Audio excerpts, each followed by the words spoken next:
दोस्तों, अगर आपने जेसन हॉरर स्टोरी पार्ट 1, 2 और 3 नहीं देखी है तो पहले आप उसे देख लें, वरना ये स्टोरी आपको समझ में नहीं आएगी।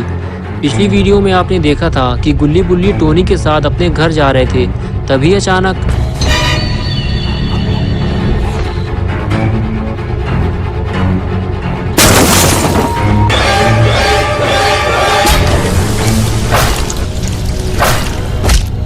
Make mommy proud, Jason. Don't let them escape.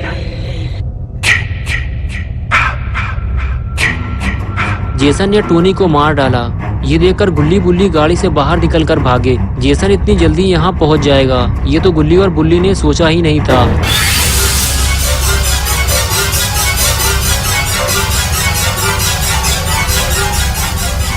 गुल्ली और बुल्ली चिल्लाते हुए वापस आए और कहने लगे, सब लोग जल्दी निकलो यहाँ से, जेसन आ गया है और उसने टोनी को कार के अंदर ही मार दिया है और हम सब भी एक एक करके मरने वाले हैं। ये सुनकर सबकी हालत खराब हो गई, लेकिन टोनी का दोस्त गुल्ली और बुल्ली पे भड़क गया और कहने लगा, तुम लोगों का ही ये काम है, तुम लोगों ने ही टोनी को मारा है। और तभी अचानक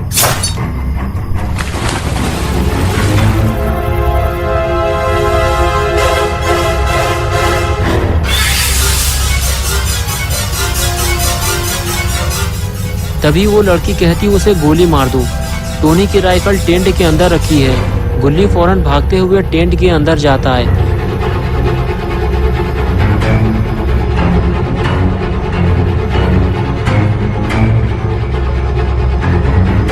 लेकिन गुल्ली एक बेवकूफ़ी कर देता है। वो दौड़कर जेसन को एक जोरदार किक मारता है, लेकिन जेसन पर उस किक का कोई असर नहीं होता। गुल्ली खुद उल्टा मुसीबत में फंस जाता है। लेकिन तभी गुल्ली राइफल ले आता है और देखते ही देखते वो जेसन को गोली मार देता है। Jason, my boy, do you know what your gift is? No matter what they do to you, you cannot die. You can never die. लेकिन जेसन मरता नहीं है, बस वो थोड़ी देर के लिए फ्रीज हो जाता है। और तभी बुल्ली दौड़ता हुआ जाता है और जेसन का मास्क उतारने की कोशिश करता है और कुछ ही देर में वो जेसन का मास्क उतार लेता है और उसे लेकर गुल्ली के पास जाता है और उसे जेसन का मास्क दिखाता है। गुल्ली मास्क देखकर बहुत खुश होता है, लेकिन इन दोनों को कहीं इसकी कीमत ना चुकानी पड़े। और अब आगे की स्टोरी देखते हैं।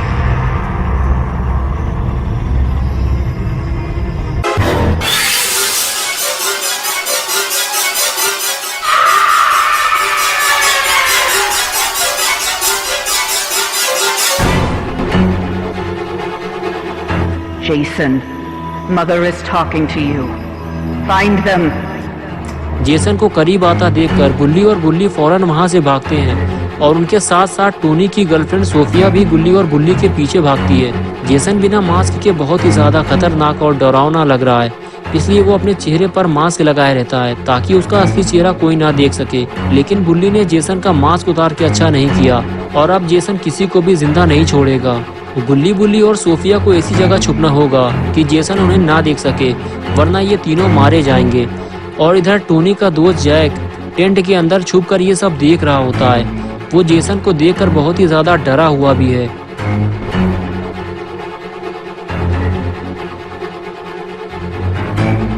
जेसन के दूर जाते ही जैक वहां से भागा और भागकर वो सीधे पानी में कूद गया।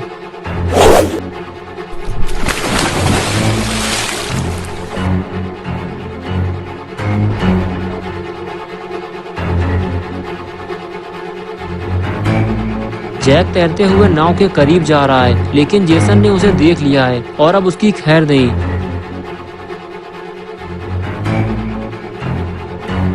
जैक नाव में छुपकर लेट गया है। वो जेसन के हाथों मरना नहीं चाहता, लेकिन जेसन अब उसे नहीं छोड़ेगा। जैक पानी में जाकर फंस चुका है। उसे पानी के अंदर नहीं बल्कि बाहर भागना चाहिए था। जैक जेसन को आते हुए देख रहा है, लेकिन उसे ऐसा लगता है कि जेसन उसे नहीं ढूंढ पाएगा। Make them remember me, Jason. Make them remember. Look what they did to you, Jason. Kill them.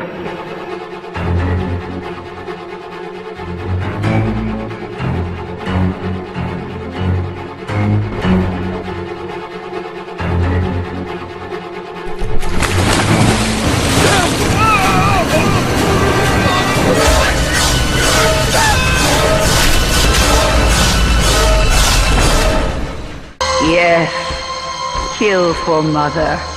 बेचारा जैक मारा गया और इधर गुल्ली बुल्ली और सोफिया मौके का फायदा उठाते हैं। जेसन आसपास नहीं है, यही अच्छा मौका यहाँ से निकल लिया जाए। तीनों वहाँ से फरार हो जाते हैं और एक पुराने खाली घर के अंदर घुस जाते हैं। जेसन ने इन्हें घर के अंदर जाते हुए नहीं देखा है। अगर ये तीनों चुपचाप इस घर के अंदर रहे तो आज की रात ये इसी घर में बिता सकते हैं। गुल्ली बुल्ली और सोफिया जब घर के अंदर आए तो इन लोगों ने देखा कि पूरा घर बिल्कुल खाली पड़ा है। घर के अंदर ना तो कोई सामान है और ना कोई इंसान। जिसका भी ये घर था या तो वो घर छोड़कर जा चुका है या फिर जेसन ने उसे मार दिया होगा।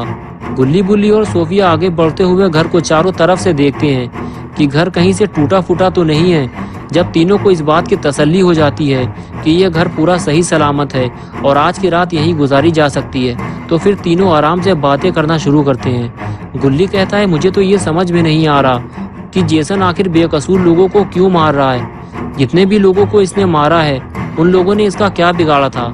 गुल्ली बोला, मैं तो इसे मारना चाहता हूँ लेकिन नहीं मार सकता क्योंकि मेरे पास कोई हथियार नहीं है और इसके पास एक बहुत बड़ा खंजर है।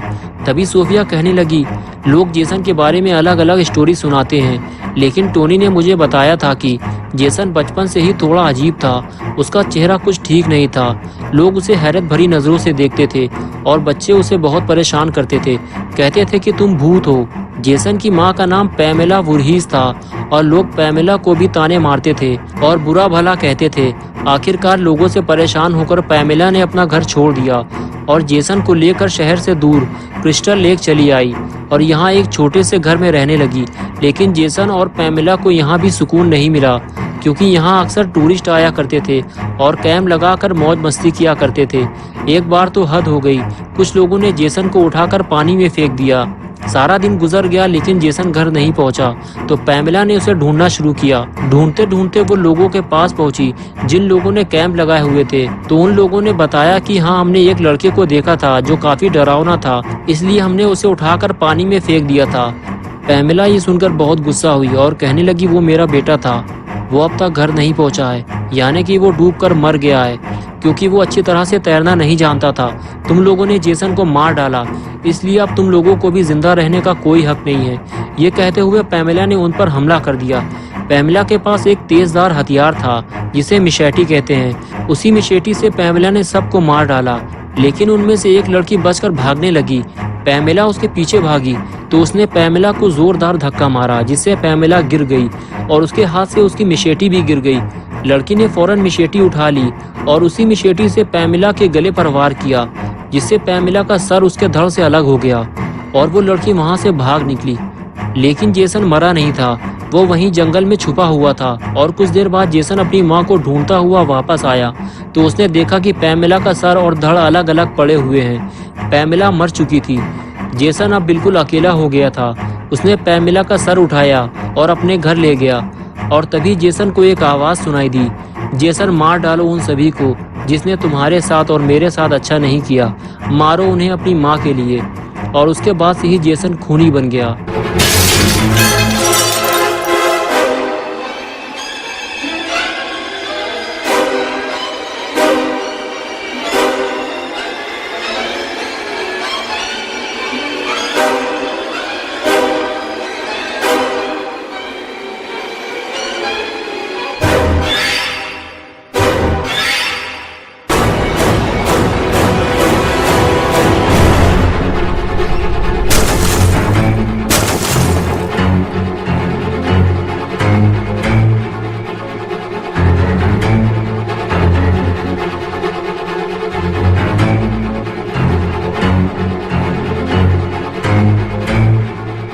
गुल्ली बुल्ली और सोफिया खिड़की से बाहर कूद गए, वरना जेसन इन तीनों को घर के अंदर ही मार डालता। गुल्ली बुल्ली और सोफिया तीनों दुम दबाकर वहां से भागे और पेड़ों के बीच जाकर छुप गए और जेसन के चले जाने का इंतजार करने लगे। तीनों को इस बात की उम्मीद थी कि जेसन उन्हें ढूंढता हुआ इधर जरूर आएगा और कुछ ही देर में जेसन तीनों को ढूंढता हुआ आगे निकल गया।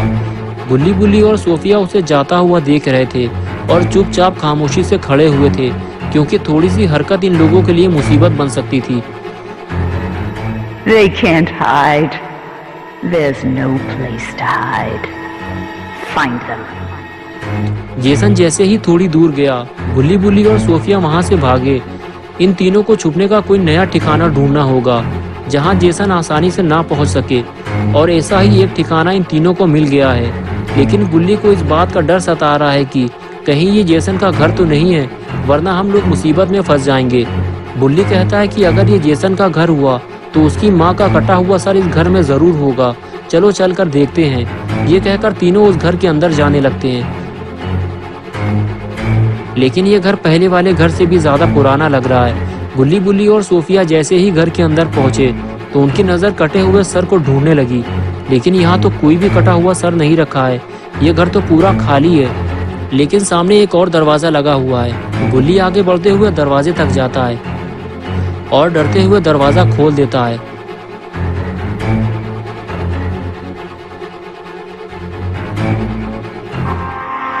Don't stop, Jason.